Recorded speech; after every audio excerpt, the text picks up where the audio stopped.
ব্যক্তিজীবন ও কর্মজীবনের ভারসাম্য রাখবেন যেভাবে ব্যক্তিজীবন আর কর্মজীবন জীবনের এই দুই দিকের মাঝে ঠিকঠাক ভারসাম্য বা সমন্বয় রাখতে না পারলে মনের শান্তি আর কাজের স্বস্তি মাঝে মাঝে বিগড়ে যায়।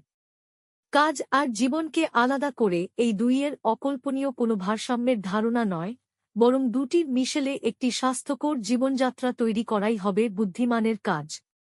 কয়েকটি দিকে খেয়াল রাখলেই এমনটা করা সম্ভব। কাজ হোক নমনীয়, পেশাগত বাধ্যবাধকতাগুলো কখন, কোথায় ও কিভাবে পূরণ হবে তার ওপর নির্ভর করে কাজের নমনীয়তা। অফিসের নীতিমালায় মাঝে মাঝে অফিসে বসে কাজ করার বিকল্প সুযোগ থাকলে তা গ্রহণ করা উচিত। এর মাধ্যমে কাজও যেমন ভালো হয়, তেমনি সময়কে আরেকটু ভালোভাবে কাজে লাগানো যায়। পুরো সপ্তাহে তো সম্ভব না, সপ্তাহে একদিন যদি হোম অফিস করার সুযোগ পান, তবে ব্যক্তিজীবনে একটু বেশি সময় দেওয়া সম্ভব। কাজের চাপ একই থাকলেও অন্তত যাতায়াতের সময়টা তো বেঁচে যাবে। অনেক কাজই থাকে যেগুলো সামনাসামনি আলোচনা করে করলে বেশি ভালো হয়। এমন কাজ অফিসে গিয়ে এবং একা যে কাজগুলো করা সম্ভব সেগুলো বাসায় বসে করা যায়।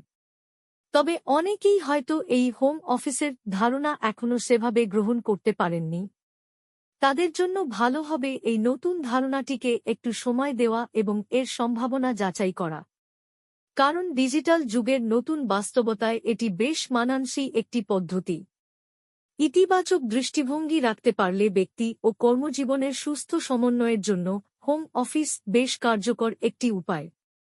নিয়মিত ছুটি নেওয়া। আশ্চর্যজনক বিষয় হচ্ছে, অনেক কর্মজীবী নিজেদের সারা বছরের ছুটি জমিয়ে রাখেন পরে কখনো নেবেন বলে। যদি পরে কোনো জরুরি পরিস্থিতি দাঁড়ায়, তখন শেষ ছুটি কাজে লাগবে বলে অনেকেই নিজেদের প্রাপ্য নিয়মিত ছুটিগুলো নেন না। কিন্তু এর ফলে পুরো বছর জুড়ে যে ক্লান্তির ভার জমে, তা বছর শেষের একটা লম্বা ছুটিতেও কাটে না। এর চেয়ে নিয়মিত ছুটি নিলে সহজে ক্লান্তি আসে না, এলেও কেটে যায়। ব্যক্তির ভালো থাকা, কাজে উৎসাহ পাওয়া এবং ভালোভাবে কাজ করা, এসবই সুফল হিসেবে আসে। সাধারণ ছুটি, জাতীয় ছুটির দিন ইত্যাদির সঙ্গে সপ্তাহের নিয়মিত ছুটি মিলিয়ে মাঝে মাঝেই ছোটখাট ভ্রমণ পরিকল্পনা করা যায়। ঘুরে আসা যায় একা কিংবা প্রিয়জনদের সঙ্গে নিয়ে। আর ভ্রমণের সজীবতা থেকে ফিরে আসার পর নিঃসন্দেহে কাজের গতিও বেড়ে যায়, সেই সঙ্গে ক্লান্তির রেশ তো কাটবেই। কারো যদি ভ্রমণে আগ্রহ না থাকে, নিজের মতো করে আনন্দ পেতে সময়টা কাটাতে পারেন। তবে যাই করুন না কেন, ছুটি ছাটার এই পরিকল্পনাটা বছরের একেবারে শুরুতে করে নেওয়া ভালো। কাজের মধ্যে এবং কাজের বাইরে দুইভাবেই আত্মোন্নয়নে নজর দেওয়া দরকার।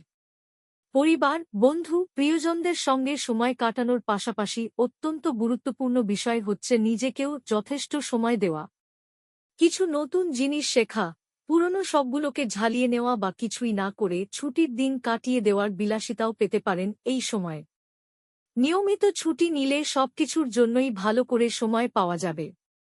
জীবনে থাকা সম্পর্কগুলো যেমন চারাগাছের মতো নিয়মিত পুষ্টি পাবে, তেমনি নিজের প্রাণটাও বেড়ে উঠবে সুস্থভাবে। ভালো থাকাটা জরুরি।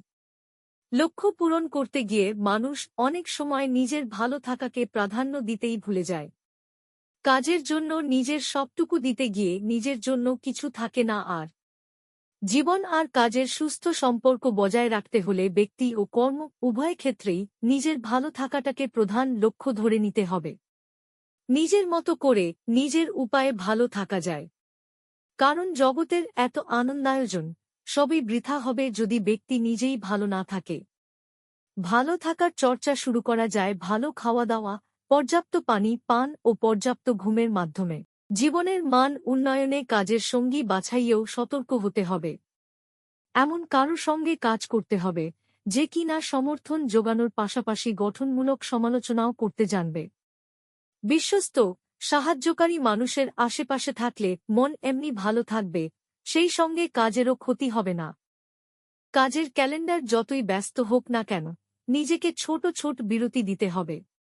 সহকর্মীদের সঙ্গে বন্ধুত্বপূর্ণ সম্পর্ক গড়ে তুলে একে অন্যকে স্বস্তি দেওয়ার চর্চা থাকাটা জরুরি। এসব বিরতিতে নিজের পুরনো শখের সঙ্গেও সময় কাটানো যায়, হোক তা গান কিংবা খেলাধুলা। যদি কর্মক্ষেত্রে বিনোদনের সুযোগ থাকে তা অবশ্যই কাজে লাগানো উচিত। এতে কাজের জায়গাটা একেবারেই একঘেয়ে মনে হবে না, বরং কাজে আনন্দ আসবে। লেখার শেষে বাড়তি পরামর্শ হিসেবে উল্লেখ করা যায় স্যার জন হুইটমোরের গ্রো অর্থাৎ গোল বা লক্ষ্য, রিয়েলিটি বা বাস্তবতা, অপশন বা বিকল্প এবং ওয়ে ফরওয়ার্ড বা সামনে এগিয়ে যাওয়ার এই মডেলটি। কাজ ও জীবনের সঠিক সমন্বয়ের জন্য নিজের লক্ষ্য পৃথক করে নিতে জানতে হবে, সেই সঙ্গে নিজের বাস্তবতা মূল্যায়ন করাটাও জরুরি। এরপর সেই বাস্তবতা অনুযায়ী কতগুলো বিকল্প পথ খোলা আছে সেগুলো নির্ধারণ করতে হবে। সবশেষে নিজের জন্য সবচেয়ে মানানসই পদ্ধতিটি বেছে নিয়ে সামনে এগিয়ে যেতে হবে।